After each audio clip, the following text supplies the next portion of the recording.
9:25 বাজে। আমার মাছের ঝোল ভাত হয়ে গেছে, কারণ তুতানের আজকে থেকে এক্সাম শুরু হচ্ছে, তো আমি তাড়াতাড়ি করে মাছের ঝোল ভাত করে নিয়েছি। এখন তুতানকে নিয়ে বেরিয়ে যাব। আয়রন হয়ে গেল, এই 5টা সেট আয়রন করলাম। পরীক্ষার সময়, এই সময় না বাচ্চা যতই হোক ওদেরও তো একটা টেনশন হয়, তাতে যদি একটু ভালো ভালো খাবার ওদেরকে দেওয়া যায় না, মানে ভালো মন্দ খাবার যদি ওদের সামনে তুলে ধরা যায় না, পড়াতে এনার্জিটা আরো বেশি বেড়ে যায়।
Good morning and welcome back to Sarika's lifestyle. আশা করি তোমরা সবাই খুব ভালো আছো। আমি তো বেশ ভালো আছি। সকাল 9:25 বাজে। আমার মাছের ঝোল ভাত হয়ে গেছে, কারণ তুতানের আজকে থেকে এক্সাম শুরু হচ্ছে, তো আমি তাড়াতাড়ি করে মাছের ঝোল ভাত করে নিয়েছি। এখন তুতানকে নিয়ে বেরিয়ে যাব।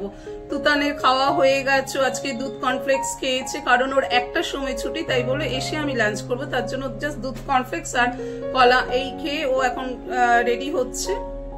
আর মিস্টার ব্যানার্জি আমাকে চা করে দিল, বলছে তুমি ছেলেকে নিয়ে বেরিয়ে যাবে, তো চলো তোমায় আমি আজকে চা করে খাওয়াই। তো মিস্টার ব্যানার্জি চা করে দিয়েছে, কে এখন ছেলেকে নিয়ে বেরিয়ে যাবো। 9:45 বাজে। আমি আর তুতান দুজনেই রেডি হয়ে গেছি। চলো টাটা। স্কুলে দিয়ে জাস্ট বাড়ি আসলাম, 11:15 বাজে। এখন আবার যাবো 1:45 এই সময় বেরোবো বাড়ি থেকে। তো আজকে আর এখন ড্রেসটা চেঞ্জ করবো না, এই ড্রেসটা পরেই চলে যাব, তাই আর ড্রেস চেঞ্জ করবো না। আর তো বেশিক্ষণ নেই সময়। 11:30 বাজে। ওই 12:30 নাগাদ বাড়ি থেকে বেরোবো ছেলেকে আনতে যাওয়ার জন্য। তো ততক্ষণে একটু আয়রন করে নি, সময়টা কাজে লাগানো যাবে।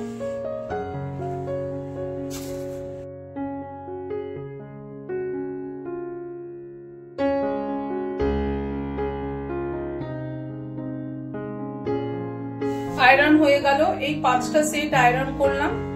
এবার ধীরে ধীরে রেডি হয়ে আবার ছেলেকে নিয়ে আসার জন্য, কারণ 12:25 বাজে। 40 বাজে যাই, গিয়ে ছেলেকে নিয়ে আসি। কালকে আবার বাংলা পরীক্ষা আছে, এসেই আবার ওকে পড়তে বসতে হবে। দেখেছো উল্টো জুতো পরলাম। যাই কি ওকে নিয়ে আসি ছেলেকে। গুড ইভিনিং বন্ধুরা। দুপুরের পর আর ক্যামেরা অন করে তোমাদের সাথে কথা বলতে পারিনি, কারণ তুতান স্কুল থেকে আসার পর লাঞ্চ করে আবারও পড়তে বসেছিল।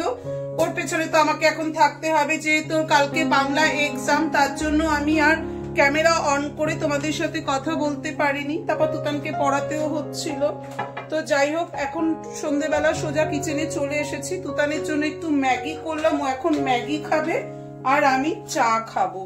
তো চা করছি এখন।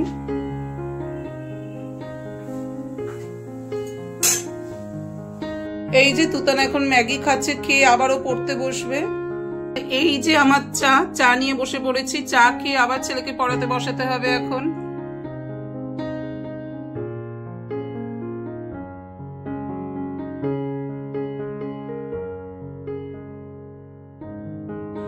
ছেলেকে পড়াতে পড়াতে হঠাৎ করে উঠে ডিপ ফ্রিজ থেকে এই টোটালে পেপার গার্লিক চিকেন ফিঙ্গারটা বার করলাম, ওকে দুটো ফ্রাই করে দিই। কারণ এখন পরীক্ষার সময়, এই সময় না বাচ্চা যতই হোক ওদেরও তো একটা টেনশন হয়। তাতে যদি একটু ভালো ভালো খাবার ওদেরকে দেওয়া যায় না, মানে ভালো মন্দ খাবার যদি ওদের সামনে তুলে ধরা যায় না, পড়াতে এনার্জিটা আরো বেশি বেড়ে যায়। তার জন্য এখন এটা বার করলাম, ফ্রাই করে তুতানকে দেবো।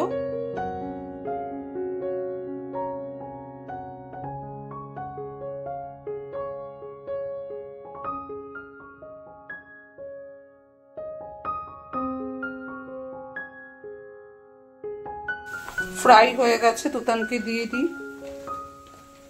তুতান এই নাও, খাও, আগে খাও তারপর পড়বে। খাও, খুব গরম কিন্তু, আস্তে। রাত 10:30 বাজে। তুতানের ডিনার হয়ে গেছে, এবার আমি আর মিস্টার ব্যানার্জি ডিনার করতে বসবো। তাহলে আজকের ব্লগটা আমি এখানেই অফ করব। কালকে একটা নতুন ঝকঝকে ব্লগে তোমাদের সাথে আমার আবার দেখা হবে। তাহলে আজকের মতো তোমরা সবাই ভালো থেকো, সুস্থ থেকো, সাবধানে থেকো আর আনন্দে থেকো। আর এই ব্লগের কোনো অংশ যদি তোমাদের একটু হলেও ভালো লেগে থাকে, অবশ্যই do like, comment, share and subscribe. Bye bye, love you all, tata, good night.